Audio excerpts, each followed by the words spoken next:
Evening. I've been a bit down recently, so it's good to be with you this evening. It's the little things that get me down, you know, insignificant in and of themselves, but just these little things. Like, my own phone autocorrects my name to the word shit.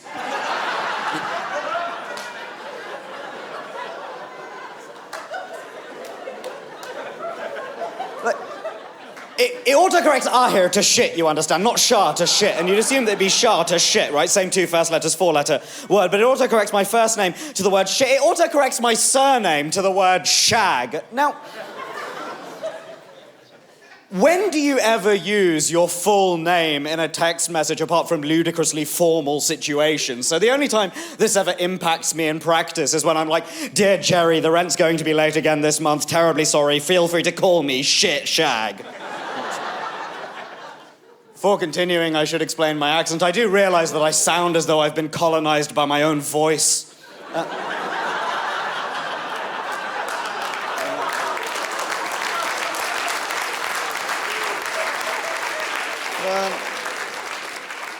The reason that I sound like this is, what's your name, champion? Mike, lovely to meet you, Mike. The reason that I sound like this, Mike, is that when my grandparents first moved to the United Kingdom in the early 1960s, my grandfather told his 3 children, including my mother, that in the interests of integration, whenever they were outside of the house, they were banned from speaking to one another in Gujarati, their mother tongue, and instead had to speak in sort of prim and proper, and at the time, affected posh English accents in order to minimize the chances of them getting the shit kicked out of them, Mike, right? Now, I once asked my uncle if this worked, and he just looked at me and went, "Heavens, no!"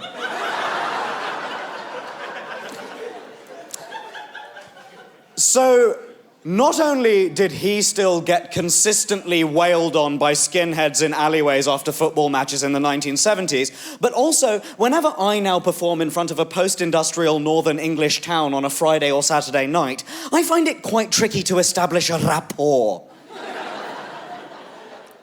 But I think about what those previous generations were able to achieve in spite of starting out with so much less, right? I look at my parents' generation. When they were my age, you know, they were able to, they had to face a lot more open, aggressive, hostile racism than I've ever had to deal with. And yet, even above that, they were able to conquer it. They were able to start families, build lives for them. They were able to own a home, largely because they drove down property prices in every neighborhood they went to, but they were able... I have been fortunate enough to tell that joke all over the world. Every time I get to a new country, before I tell it, I'm like, what if it doesn't work here? What if here the property market was never racist? Works every time. Absolutely. How do you deal with that situation? I've just ended up trying to drown it all, you know, drown my worries.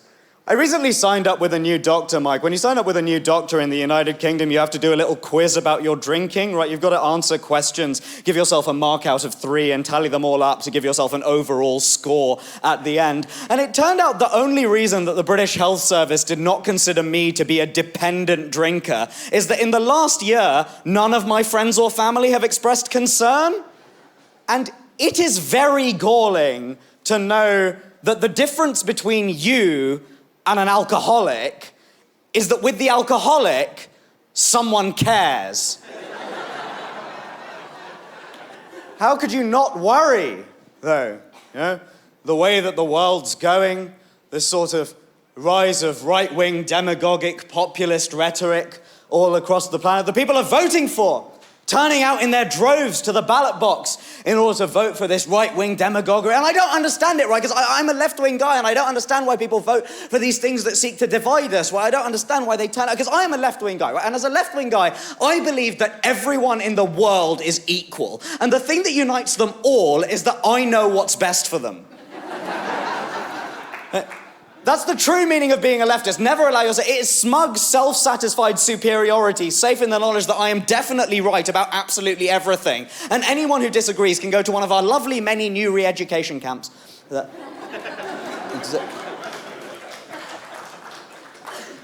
mean, I guess all that you can attempt to do is live an ethical life according to your own principles, try and follow those as much as you can. Even that feels impossible from time to time, you know? The other day, I'm out, Mike. I'm out of the shop. I need to buy some tea bags Right, so I go out to the shop in order to buy some tea bags. I go to the shop and I go to my local workers' cooperative shop because it's a bit more ethical, right? And that's the sort of thing that I like doing when I buy tea. And then I see that kind of tea bags on sale, right? So I get it off the shelf and I'm like, oh, this is great. And then I look on the box, but it doesn't have a fair trade mark on the box, right? And I only ever buy fair trade tea because I'm like an ethical consumer. I learned that generally, you know? But I can't see a fair trade mark, but I can see a Rainforest Alliance mark, and I don't know if that's the same thing. Right, so I got my phone out, started Googling, is Rainforest Alliance the same thing as fair trade? But it wasn't loading properly, it wasn't working for some reason, like I only had the GPRS rather than the 4G, maybe because the building's old or something like that, and I was getting annoyed because I'm in a rush and I need to get a train after I've got these tea bags, but it's not loading quickly enough, and I just realized that I was getting increasingly furious that a technological masterpiece effectively crafted for me by Chinese slaves was not operating quickly enough to tell me if Africans were being mistreated.